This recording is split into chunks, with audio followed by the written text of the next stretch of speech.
What is going on, guys? Judo Sloth here and welcome to another strategy guide. This one is for Town Hall 11 and the BoWiVa attack. Bowlers, witches, yes, witches, and Valkyries.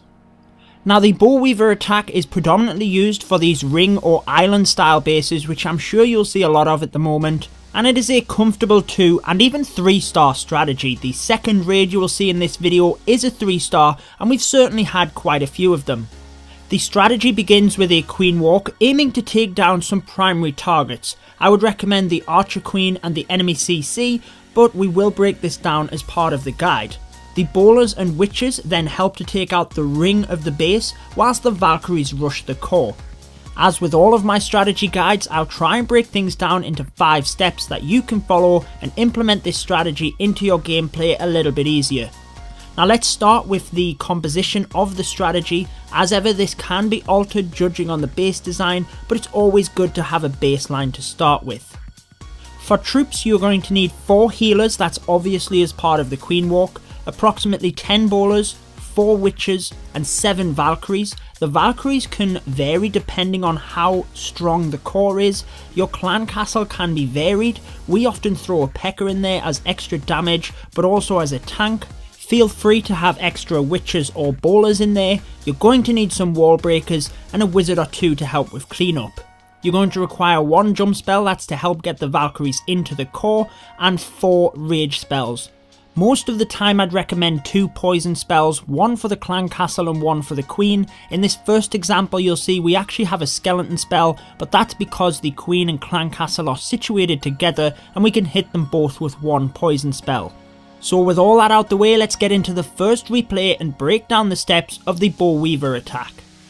Step 1 is your queen walk. You want to use the Grand Warden as part of this, and that will give your queen and healers that health boost to make this stage just that little bit easier. As we progress, you will see that the bowlers and witches meet up with the queen and the Grand Warden will be helping the entire pack. I appreciate we're flying through this on the first replay, but we will break it down further as you see future attacks. Step 2 is your rage and poison spells. Self-explanatory, but as you're luring the clan castle and approaching the enemy queen, you want to be using the poison spells to help you. They'll help provide damage on the enemy clan castle troops and help to slow the queen down so you can take her out without taking as much damage. Make sure to monitor your own queen's health and be wary of the defences she's approaching. Use the rage spells as necessary and incorporate the queen and healers to give it that much needed boost. We will look at this in more detail, but let's move on to step 3, which is to bring in your bowlers and witches. You can begin this stage as soon as your queen has taken out your initial objectives and created a path to control the AI of your troops coming in. Step 4 is to provide access to the core. You can see the jump spell provides access over 2 layers of walls, the wall breakers had broken the outside layer and the funnel is clearly wide enough. Step 5 is Valkyrie Rage. Once that funnel is created, by taking out approximately half of the outside ring using the queen, bowlers and witches, the next nearest structures will be them in the core, so the Valkyries, once you've provided access, will run straight to it. You may wish to test the Valkyrie AI by putting 1 in first and just making sure it targets the building you want to. This might be one en route to the core, or most of the time, once you've taken out all of them outside buildings, they will just target the core itself. You can then push all the rest of the Valkyries in and make sure to save 1 rage spell to use over the top to take out all of them high damage defences right in the middle. The BoWiVa attack is mainly being patient, making sure you're achieving each step before you move on to the next. I must admit this strategy was quite difficult to break down into the 5 most important steps, but I do try and keep my guides that way just because I think it's easier for you guys to absorb, it's easier for you to break down a specific stage and practice it, and then build up to the entire attack itself. With that being said, I will go into more depth of each stage in these next replays. Now this second replay is a 3-star attack and Chaos is starting his queen walk, step 1, down in the south. His primary objective is the enemy archer queen. Now I must say that I feel your primary objective from your queen walk should be the enemy archer queen itself, and if you can, the enemy clan castle. You'll see on this one that the clan castle isn't taken out until slightly later on. Now this does depend on the base design. It depends on where you can and can't start your queen walk. Perhaps there's a lot of defences concentrated to a particular area. It depends on whether you're going for the 2 or the 3-star attack. If you're only going for the 2-star, it may depend on where the town hall is situated within the core, but that is getting into a bit more depth. Ultimately, keeping it simple, take out half of the outside ring with the queen walk, bowlers and witches, and then Valkyrie the core. So we kind of missed step 2, we used the poison spell and a rage spell to help our queen get through the enemy queen. We're now on to step 3, bringing in the bowlers and witches to join the queen along with our king and the clan castle, which as I said is quite flexible. On this one, Chaos decided to bring giants as a bit more tankage instead of the PEKKA. Step 4, we've provided access to the core via the jump spell and that area on the outside wall where the troops broke in. And step 5, the Valkyries have rushed the core, we've popped the rage spell over the middle so they can take down all of them defences, and the queen has even directed herself behind to the core as well.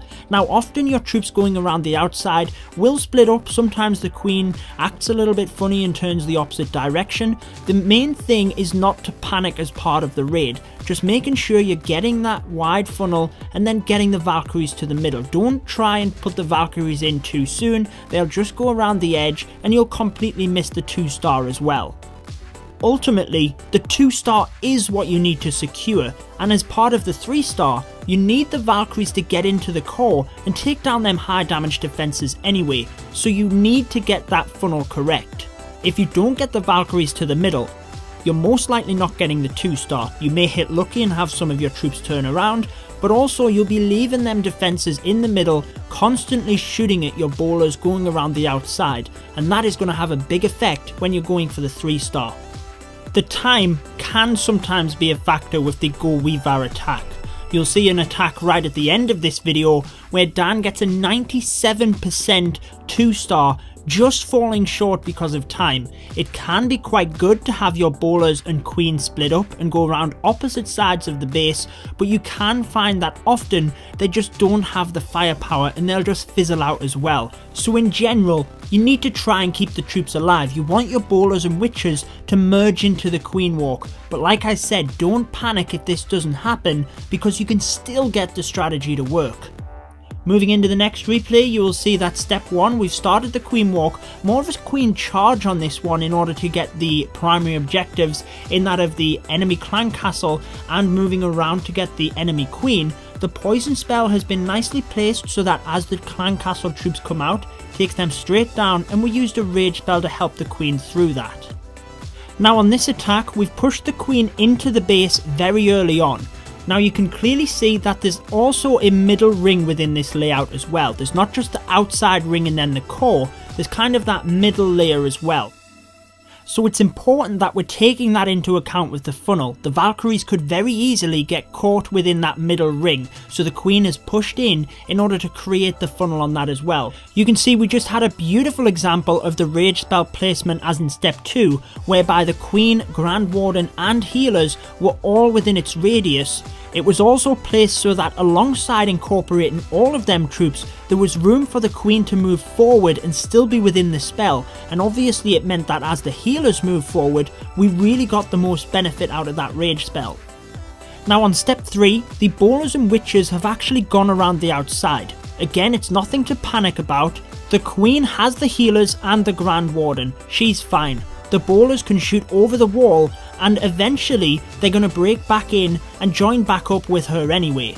The fact that the troops have broke back in and provided that gap on the outside wall actually helps with step 4 in providing access to the core.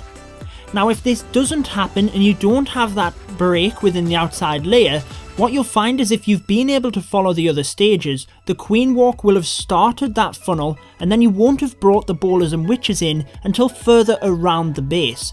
That means that where you've broke them in and broke the wall will be where you bring the Valkyries in general. However, if you don't have that break, it's not to panic. As long as you've got a wide enough funnel, the Valkyries will be able to break through the wall themselves and not be under any fire. The jump spell would then help you get into the core where you can use that rage in order to take it all down. Again, you can see more than enough troops to finish the raid, but unfortunately we're going to run out of time and end up with a high percentage 2-star. Still a great result, and remember, percentage helps if it's a tiebreaker, but you will find that every once in a while with a strategy you can get those 3 stars. Heading into the next replay, you can see that the clan castle is easily lureable. Now that's a big advantage because we can select where to start the queen walk, and it means that we can take out the clan castle irrespective of where we bring her in. So we've lured the clan castle and we're going to bring the queen in over from the west. That means that we can target that enemy queen, and we've also took out the objective of the enemy clan castle troops. Step 2, we've poisoned the CC, and we're also going to use a rage to help get the queen through them. You can see that placement we're talking about, where the healers are just within its radius, and there's also room at the front of the spell for the queen to walk into.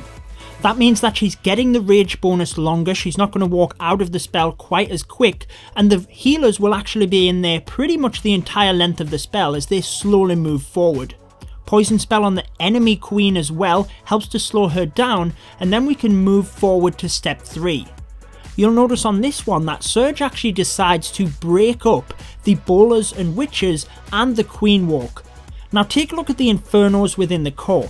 They're well out of the radius of that outside ring.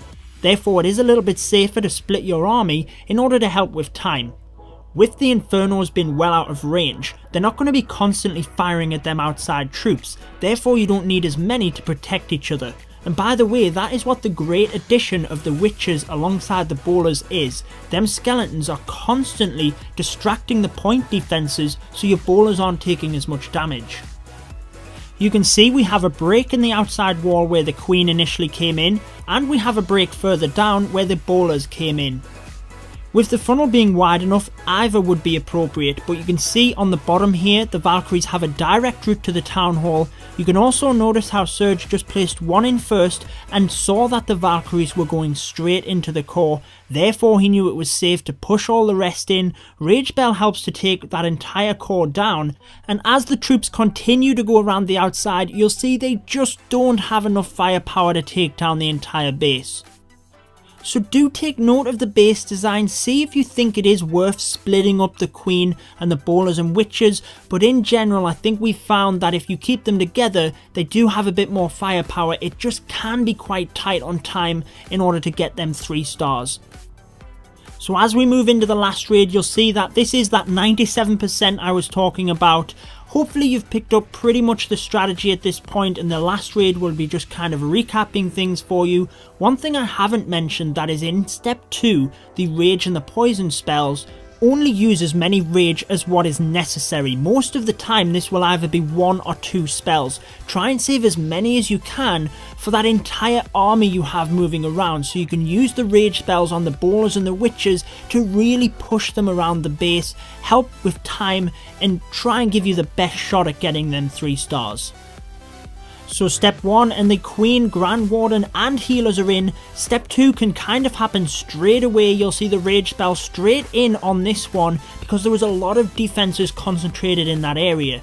Again, this is one of them layouts with that middle ring, so Dan has to break the queen in early on in order to create that funnel correctly.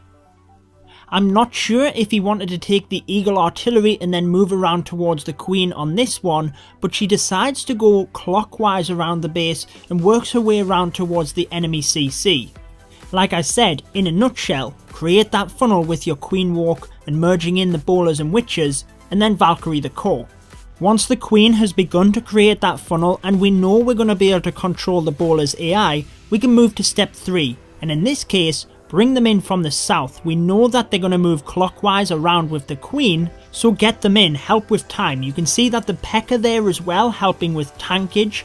Often if you put that in first, the Eagle Artillery will lock onto the PEKKA, so that's a nice top tip instead of it locking onto all of your bowlers. The skeletons, as I say, will help to provide a lot more distraction for the point defences. As well, the Grand Warden's Eternal Tome ability, you want to use that reasonably early on. Try and incorporate as many bowlers and witches as you can so that you can really get the most out of it. The more troops you can incorporate within it, the better. Step 4, and we have access to the core via the south where the bowlers came in and the jump spell, and then step 5, the Valkyrie rage, they've gone to the core, the rage spell's over the top, and they have absolutely crushed it. You'll see that they even turn back around, come back out, they get to that eagle artillery, and watch how close this is. One more swing from a Valkyrie, that thing would have been down, and this would have sure been a 3-star attack. It actually looks like some more skeleton traps went off, caused a few of the Valkyries to turn back around to the core and obviously split up. Very unfortunate. If that had have went down, it wouldn't have been firing at the rest of the troops for the remaining part of the raid, and definitely would have had a better shot at getting them 3 stars. So that is your guide for the BoWiVa attack. I hope you guys enjoyed it. Please leave any comments down below if you have any tips on the strategy yourself, or please share your successes of this as well. I will try and get more strategy guides out to you very soon, so hit that subscribe button to stay up to date with all of my latest Clash of Clans videos. Make sure to comment me with the hashtag BoWiVa if you made it right to the end of this video. I've been your host Sloth, and until next time, peace out guys. Stay tuned for more Clash of Clans.